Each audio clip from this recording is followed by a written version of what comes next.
আসসালামু আলাইকুম। এখন আমরা তোমাকে পাওয়ার জন্য হে স্বাধীনতা এই কবিতাটি টাইপ 6 নিয়ে আলোচনা করব। টাইপ 6 এ আছে অভিন্ন তথ্যভিত্তিক বহু নির্বাচনী প্রশ্ন উত্তর। তো আমরা অভিন্ন তথ্যভিত্তিক বা অভিন্ন প্রশ্ন নিয়ে আমরা সবাই জানি যে উদ্দীপক থাকে কিছু, উদ্দীপক থেকে তারপর ওখান থেকে রিলেটেড প্রশ্ন আসে।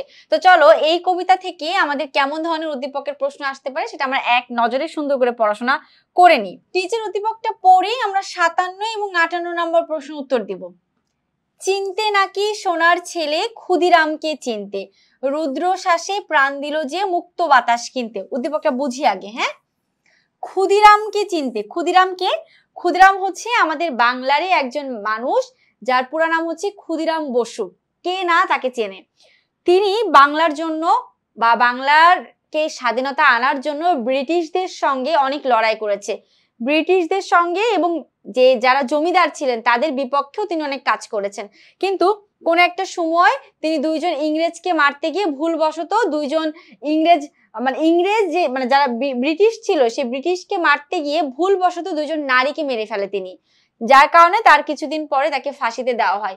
বাট তিনি ব্রিটিশদের বিরুদ্ধে অনেক আন্দোলন করেছেন, যুদ্ধ করেছেন, মানুষ মেরেছেন, যারা ব্রিটিশ ছিল তাদেরকেই, বাংলাকে তিনি অনেক দূর আগায় নিয়ে গেছে। তো ইতিহাসে তার নাম উল্লেখ করা আছে, ইতিহাসের মানুষ তাকে আজ পর্যন্ত ভোলে নাই।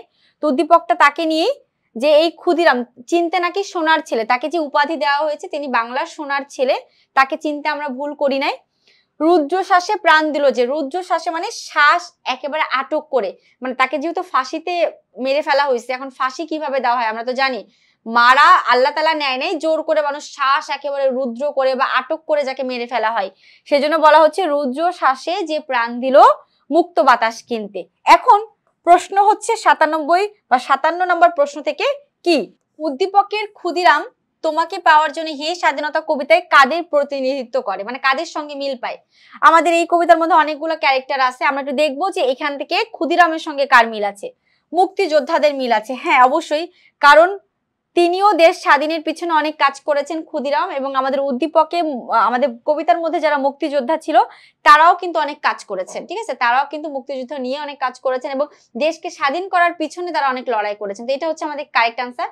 এরপর আপামর জনসাধারণ, আপামর বলতে বোঝাচ্ছে সাধারণ জনসাধারণ যারা ছিল তাদের আত্মত্যাগ আছে, আত্মত্যাগী মানুষদেরও কথা আছে। তার মানে 57 4ই হবে, 1 2 3 4 তিনটাই সঠিক আনসার। আছে এরূপ প্রতিনিধিত্বের কারণ কি, অর্থাৎ ক্ষুদিরামের সঙ্গে সাধারণ মানুষের মিল আছে, আত্মত্যাগী মানুষদেরও মিল আছে। তো এই ধরনের মিলের কারণ কি? ঐক্য চেতনা, একতা। ঐক্য শব্দের অর্থ হচ্ছে একতা। একতা চেতনার কথা বোঝাচ্ছে না।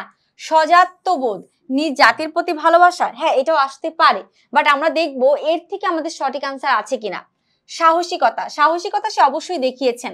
প্রথম উত্তর হচ্ছে, সঠিক উত্তর হবে দেশপ্রেম। কেন আমরা দেশপ্রেমটা বেছে নিলাম? আমরা চাইলে তো স্বজাত্যবোধটাও বেছে নিতে পারতাম, বাট আমরা কেন নিই নাই? কারণ স্বজাত্যবোধটার থেকেও দেশপ্রেমটা আমাদের কাছে বেশি কাছের আনসার। ঠিক আছে, বেশি কাছের আনসার দেশপ্রেম। তো নিজ দেশের প্রতিও তার একটা ভালোবাসা ছিল, এটা একটা কারেক্ট আনসার। নিজ জাতির প্রতি বা গোষ্ঠীর প্রতিও তার একটা ভালোবাসা ছিল, তার থেকে বেশি ভালোবাসা ছিল নিজ দেশের প্রতি। দেশের জন্য সে লড়াই করেছেন, সেজন্য আমরা সঠিক উত্তরটা বেছে নিয়েছি দেশপ্রেম। এরপর আমরা যাব 59 নম্বরে। দেখো, গুলি, মুখ থুবড়ে পড়ে গেল সালাম চাচা, গুলি পড়ে গেল রবিদা।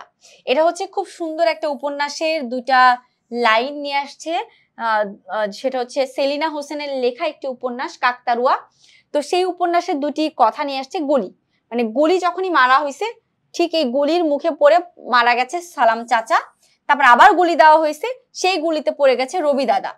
তো এখন পাকিস্তানিরা গুলি করার কারণে সাধারণ দুইটা মানুষ মারা গেল। এটা হচ্ছে আমাদের উদ্দীপকের থিম। প্রশ্ন কি, উদ্দীপকে প্রকাশিত দিকটি তোমাকে পাওয়ার জন্য হে স্বাধীনতা কবিতার কোন লাইনের সঙ্গে ভাবগত সাদৃশ্য রয়েছে? উদ্দীপকে পাকিস্তানিরা মানুষ গুলি করেছে, মানুষ মারা গেছে, আমরা দেখবো কিসের সাথে মিল আছে। মোল্লাবাড়ির এক বিধবা দাঁড়িয়ে আছে, এক বিধবা তার ঘরে দাঁড়িয়ে আছে, এটা উদ্দীপকের সঙ্গে মিলে না, এটা আসবে না। থুরথুরে এক বুড়ো উদাস দাওয়ায় বসে আছে, একটা বুড়ো সে বারান্দায় বসে আছে হতাশ অবস্থায়, এটাও আসবে না, উদ্দীপকের সঙ্গে মিলে নাই। একটা কুকুর আর্তনাদ করলো অনেকক্ষণ ধরে, কুকুর চিৎকার চেঁচামেচি করেছে পাকিস্তানিদের উপর ঘৃণা নিয়ে, এটাও আসবে না। তাহলে আমরা দেখবো 4 নাম্বারটা, ছাত্রাবাস বস্তি উজাড় হলো। এক্স্যাক্টলি, ছাত্রাবাস, এখানে গুলি করা, বোমা ফেলা, গুলি মারা, বস্তি করে, বস্তিতে গুলি করে, বোমা করে বস্তি খালি করে দিয়েছে। তাহলে আমরা বলতে পারি কি ছাত্রাবাস এবং বস্তি উদ্দীপকের সঙ্গে গুলির সঙ্গে সাদৃশ্য আছে। তো আমাদের উত্তর হচ্ছে 4, 59-এর 4। আচ্ছা, এরপর আমরা দেখবো হচ্ছে আমাদের পরবর্তী প্রশ্ন। পরবর্তীতে কি আছে? 60 নম্বর প্রশ্ন। 60-এ আছে এখন মার চোখে শিশির ভোর, স্নেহের রোদে ভিটে ভরেছে। আচ্ছা, মার চোখ, এখানে মা বলতে জন্মভূমিকেও বোঝায়, নিজের মাকেও বোঝায়। মা এবং জন্মভূমিকে অনেক কবি সেমই রেখেছেন। বলছে যে এখন আমার মায়ের চোখে শিশির দেখা যায়, ভোরবেলা কুয়াশার যে শিশির ভোর সেটা দেখা যাচ্ছে। ভোর স্নেহে রোদে ভিটে ভরেছে, মায়ের যে স্নেহ বা জন্মভূমির যে স্নেহটা, সেই স্নেহে রোদে ভিটে বাড়ি একেবারে ভরে উঠেছে বা হাসি মাখা মন। উদ্ধৃতাংশে মনোভাবের সাথে ভাবগত মিল রয়েছে কোন কবিতার? আমরা যেহেতু এই কবিতাকে নিয়ে আলোচনা করছি, তাহলে সঠিক উত্তর হবে তোমাকে পাওয়ার জন্য হে স্বাধীনতা। আচ্ছা, কবিতাটাকে দ্বারা জন্মভূমির প্রতি এক ধরনের ভালোবাসা ভিটে ধরে আঁকড়ে আসে, সেটার কথা বোঝাচ্ছে। ভিটে ধরে, ভিটে মানে কি বসত বাড়ি। এখন তোমরা সহজে বুঝতে না পারলে আমি একটা কাহিনী বুঝাই দিই। আমাদের এই কবিতার মধ্যে একজন ক্যারেক্টার আছে মোল্লা বাড়ির বিধবা, সে দগ্ধ ঘরে, পোড়া ঘরে দাঁড়িয়ে আছে। দেখো, পাকিস্তানিরা তার ঘরটা পুড়িয়ে দিয়েছে, পুড়িয়ে দেওয়ার পরে তার একটা মাত্র খুঁটি সে দাঁড়িয়ে আছে, সেই খুঁটি ধরে দাঁড়িয়ে আছে। তার মানে সবকিছু নষ্ট হয়ে গেলে তার একটাই সম্বল হচ্ছে এই বাড়ি। তো এখানে যে মা আছে, সেই মা স্নেহের রোদে তার ভিটে বাড়িতে পড়ে আছে। তাহলে অবশ্যই এটা ওই মোল্লা বাড়ির বউ বা বিধবা বউ থেকেই উদ্দীপকটা সাজানো হয়েছে। তাহলে উত্তর হবে আমাদের এই যে তোমাকে পাওয়ার জন্য স্বাধীনতা, 3 নাম্বারটা কারেক্ট আনসার। এরপর আমরা যাব উদ্দীপকে আছে আমাদের 61 ও 62 নাম্বার উত্তর আমরা দিব। 61 এবং 62 উদ্দীপকটা পড়ি। যখন হানাদার বধ সঙ্গীতে, হানাদার বলতে এখানে মিলিটারিদের কথা বলছে, যখন মিলিটারিরা বধ সঙ্গীতে মানে তারা গান গাচ্ছে, ঘৃণার প্রবল মন্ত্রে জাগ্রত, যখন হানাদাররা গান গাইতে ব্যস্ত, তখন তাদের প্রতি ঘৃণা নিয়ে আমরা প্রবল জাগ্রত হয়েছি। কারা জাগ্রত হয়েছে? বাঙালিরা, সাধারণ মানুষরা।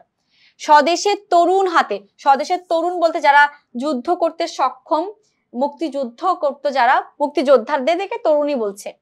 নিত্য বেজেছে অবিরাম, মানে স্বদেশের তরুণের হাতে নতুন নতুন নিত্য বেজেছে, মানে প্রতিনিয়ত তাদের হাতে কি বাজে? মেশিন গান, মর্টার, গ্রেনেড, বোমা এবং বন্দুক তাদের হাতে তখন বাজছে। উদ্দীপকটা হচ্ছে পাকিস্তানিরা যখন নিজেদের আনন্দ নিয়ে বা উল্লাস নিয়ে বা সঙ্গীত নিয়ে ব্যস্ত, ঠিক তখনই বাংলার মানুষের মনে জাগ্রত হয়েছে দেশপ্রেম, তাদের হাতে ধরা দিয়েছে মেশিন গান এবং মর্টার, গ্রেনেড, মানে এই সকল নিয়ে তারা হচ্ছে যুদ্ধ করতে প্রস্তুত হয়েছে।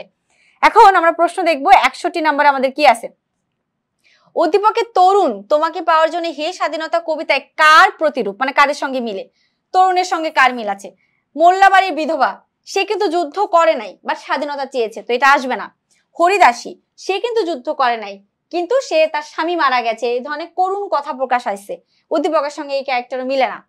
হাড্ডিস আর অনাথ কিশোরী, সেও মিলে না, সে শুধুমাত্র খাবারের আশায় পথে বসে আছে। তাহলে মিলে কে? মতলব মিয়া। আর মতলব মিয়াটা কে আমাদের এই কবিতার মধ্যে? সে হচ্ছে মাঝি। আর মাঝি, সে তার হাতে রাইফেল উঠেছে, অস্ত্র উঠেছে, সেও যুদ্ধে পারদর্শী হয়েছে, মানে যুদ্ধে যুক্ত হয়েছে। তাহলে উদ্দীপকে যে তরুণদের কথা বলছে, সেই তরুণদের মধ্যে একজন হচ্ছে মতলব মাঝি। তাহলে উত্তর হবে আমাদের খ। ওকে, এরপরে যাবো আমাদের 62 নাম্বার। 62 নাম্বার কি আছে? 62তে আছে উদ্দীপকের চেতনা তোমাকে পাওয়ার জন্য হে স্বাধীনতা কবিতার সাথে যে দিক থেকে মিল পাওয়া যায়। উদ্দীপকের চেতনা কোন দিক থেকে মিল আছে? পাকিস্তানি বাহিনীর হত্যাকাণ্ড, ধ্বংসযজ্ঞ, অথবা নরকীয় হত্যাকাণ্ডের বিরুদ্ধে প্রতিবাদ। উপরে এটা হবে না, পাকিস্তানিরা হত্যা জঙ্গ যে চালাইছে সেটা কিন্তু আসে নাই, পাকিস্তানিরা গান গাচ্ছে এটা বুঝাইছে, তাহলে এটা আসবে না। সংগ্রামী বাঙালির অপরিসীম আত্মত্যাগ,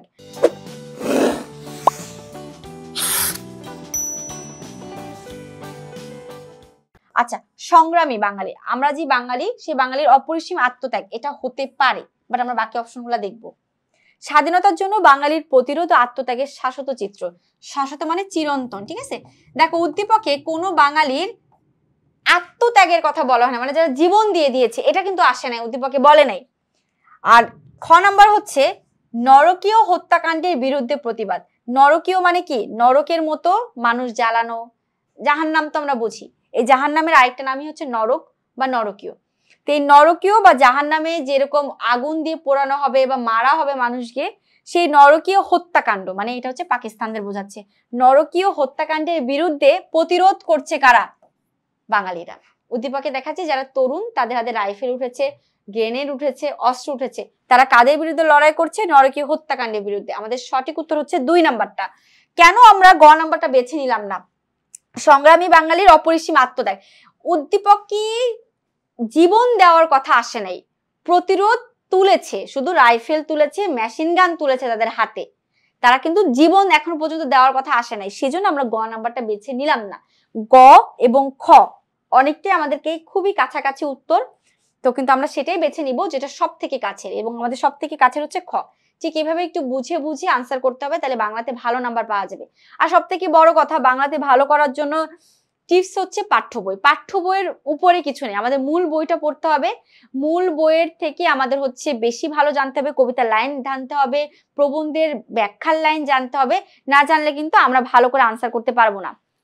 তো যাই হোক, আমরা 62 নাম্বার পড়লাম, 62 হচ্ছে 2 নাম্বার শেষ করলাম। আমরা যাব আমাদের পরবর্তীতে 63 এবং 64 নাম্বার প্রশ্নে। এখানে একটা উদ্দীপক আছে, উদ্দীপক খেয়াল করব। তারাও যায়, কারা যায়, সময় বদলের পক্ষে শত্রুর মুখোমুখি। এখানে মুক্তিযোদ্ধাদের কথাই বলছে, সময় বদলেছে, এখন তারা শত্রুর মুখোমুখি কাজ করতে যাচ্ছে। এটা হচ্ছে কারেক্ট আনসার। স্বাধীনতা যুদ্ধে তাই বৈঠা রাইফেল এক হয়ে গিয়েছিল। আমরা বৈঠা বলতে কি বুঝি? যারা নৌকা চালায়, নৌকা চালানোর যে লাঠি সেটাকে বৈঠা বলে, আর রাইফেল তো অস্ত্র। তো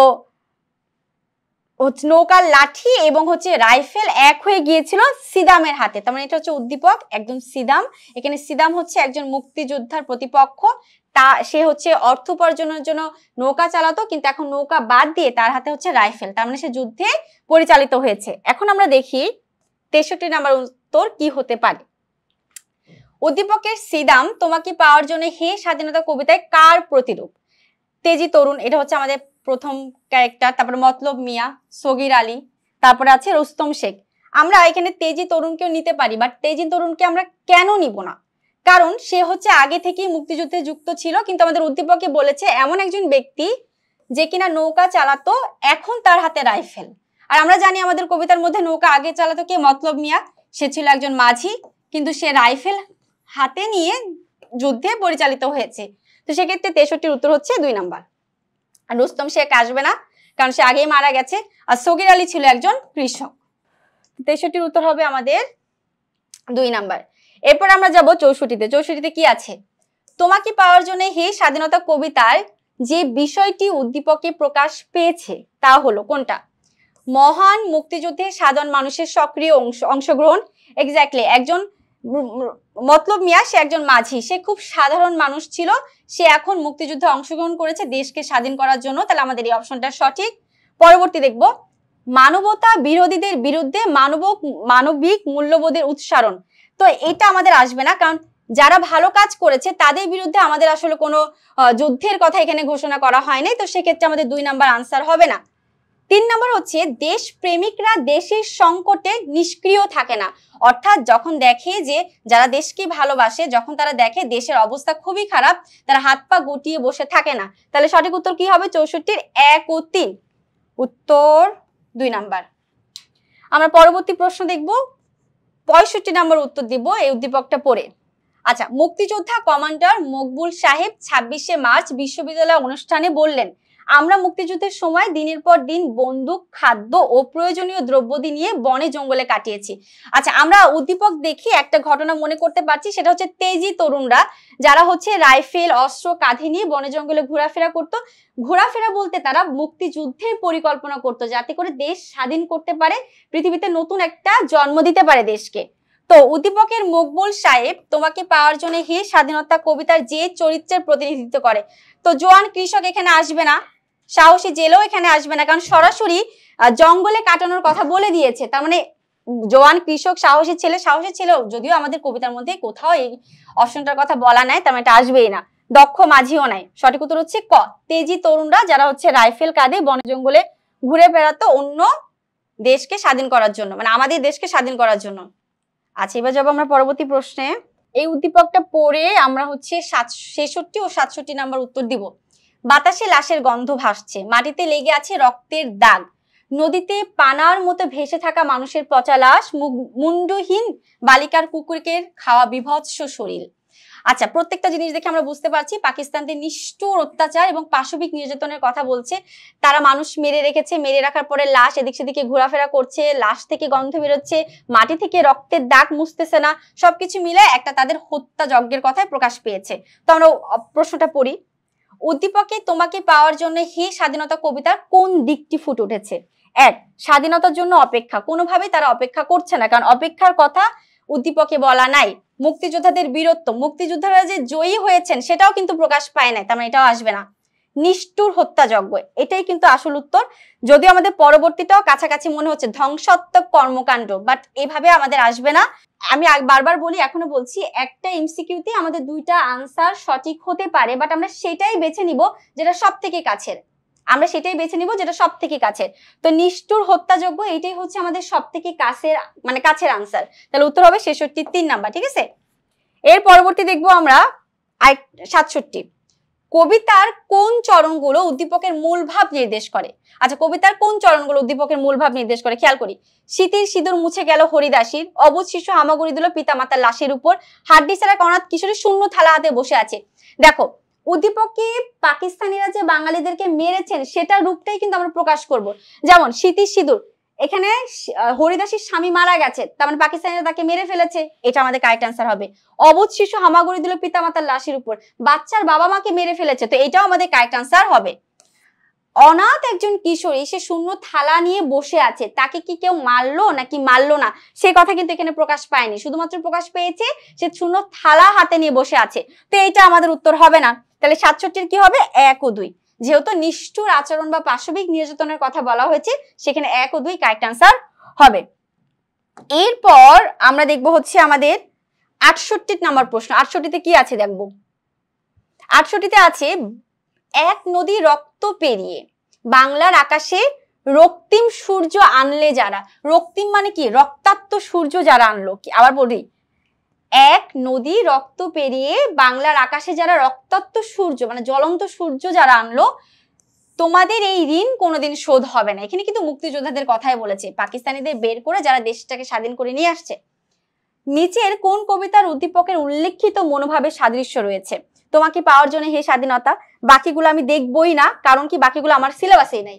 আমার পরিচয় আমাদের নাই, জীবন সঙ্গীত আমাদের নাই, স্বাধীনতা শব্দটি কিভাবে আমাদের হলো এইটাও আমাদের নাই।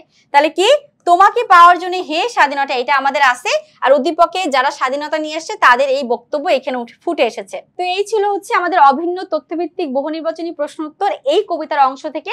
আশা করি তোমরা সকলে বুঝতে পেরেছো। আর সবার বড় হচ্ছে নিজের পাঠ্য বই খুব ভালো করে জানতে হবে, পড়তে হবে, তাহলে প্রশ্ন আসলে উত্তর করতে কোনো বাধা থাকবে না। আজকে এই পর্যন্তই। আল্লাহ হাফেজ, আসসালামু আলাইকুম।